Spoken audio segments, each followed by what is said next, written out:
आरती हुई, भारत माता की आरती हुई। और आरती में हमने एक संकल्प लिया था, आरती की जो अंतिम पंक्ति हम सभी ने गाई, हुए हैं खंड करेंगे अखंड, शपथ गीता गौ माता की, आरती भारत माता की।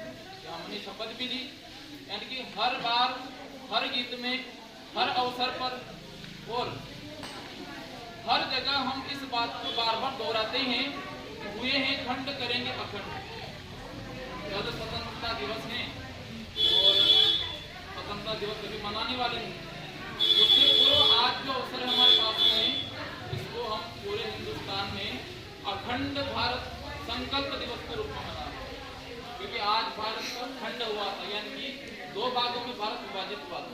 इसके पहले भी कई भाग हुए, परंतु विशेषकर जो हानि इस समय हुई जन की, धन की, भूमि की, संस्कृति की, सभ्यता की, उसका पर्याय कहीं दूसरे का नहीं मिलेगा। जो 1947 में 14 अगस्त को जो 2 टुकड़ों में भारत हुआ, और हम जिस संकल्प को लेकर आगे बढ़ रहे हैं, उसी के संकल्प को हम फिर से दोहराने के लिए यहाँ हम सब इकट्ठे होते हैं। प्रत्येक वर्ष इकट्ठे हो रहे हैं और आगे भी इसी तरह से जब तक हम अपने लक्ष्य तक पहुँचेंगे नहीं, तब तक इस संकल्प को दोहराते रहेंगे, इस पर कार्य करते रहेंगे, इसको मजबूत करने का प्रयास करते रहेंगे।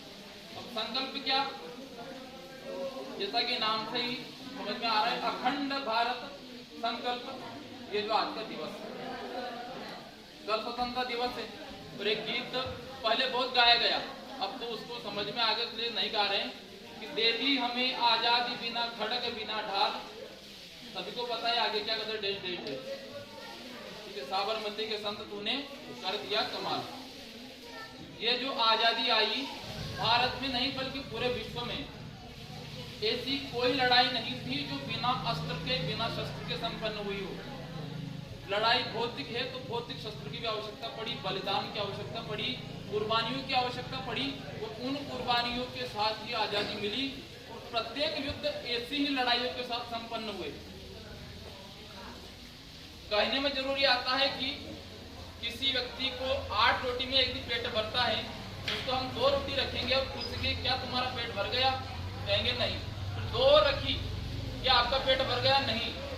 जब 8वीं रोटी रखी और फिर उन्होंने कहा कि हमारा पेट भर गया, तो इसका मतलब यह तो नहीं कि 8वीं रोटी को श्रेय गया पेट भरने का। उससे पहले जो 7 रोटियां उसके अंदर चली गई, उसके आमाशय में, उनका श्रेय उससे कहीं ज्यादा है, वो केवल 8वीं थी।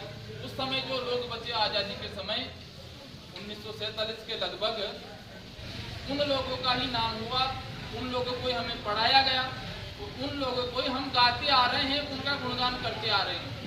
इससे पहले जो हुतात्मा बलिदान हुए, भगत सिंह, चंद्रशेखर आजाद, सुखदेव, राजगुरु, बिस्मिल्लाह, मुश्ताक उल्लाह खां, इस प्रकार से शिवाजी, महाराणा प्रताप, इनका बलिदान बहुत ही महत्वपूर्ण रहा है।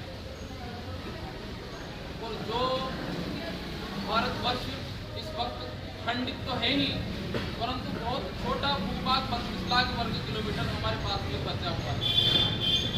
इससे पहले सर्वप्रथम, क्योंकि जब 1857 की लड़ाई लड़ी गई, तो भारत में हिंदू और मुसलमान सभी एक साथ उस लड़ाई में सभी ने भाग लिया। 1857 में वो तो मंगल पांडे ने थोड़ा सा जल्दबाजी कर दी, क्रांति को कुचल दिया गया, परंतु तब अंग्रेजों को समझ में आया था कि इस भारत में हिंदू भी रहते हैं, मुसलमान भी रहते हैं, परंतु इन्होंने जिस तरीके से, जिस गुप्त ढंग से इस क्रांति को अंजाम देना चाहा, यह बहुत ही विस्मृत कर देने वाला वो अवसर था। बाद में उन्होंने सोचा कि ऐसे तो भारत को हमेशा के लिए गुलाम बनाए रखना संभव नहीं है, इसलिए उन्होंने सोचा कि हिंदुओं और मुसलमानों में फूट डालनी होगी। और इसके लिए उन्होंने सबसे पहला कदम उठाया बंग भंग का, यानी कि 1905 में बंगाल विभाजन की योजना बनाई। जैसे ही उन्होंने बंगाल विभाजन का प्रस्ताव पारित किया, लॉर्ड कर्जन उस समय था, तो उस समय एक हाथ में भगवा ध्वज और एक हाथ में गीता लेकर के पूरा समाज, फिर हिंदू और मुसलमान एक साथ ही आए। तब अंग्रेजों को पता चला कि ये तो उल्टा हो, सीधा करने चाह रहे थे, उल्टा हो गया, ये तो विभाजन की जगह बाकी वो एक साथ आ रहे हैं। तो 1911 में फिर से वो जो उनका संकल्प था, लॉर्ड कर्जन ने इस्तीफा दे दिया और फिर से भारत जो बंगाल का विभाजन वो कैंसिल हुआ। उसके बाद उन्होंने मुसलमानों को ये समझाया कि इससे पहले जब ब्रिटेन से अंग्रेज भारत में आए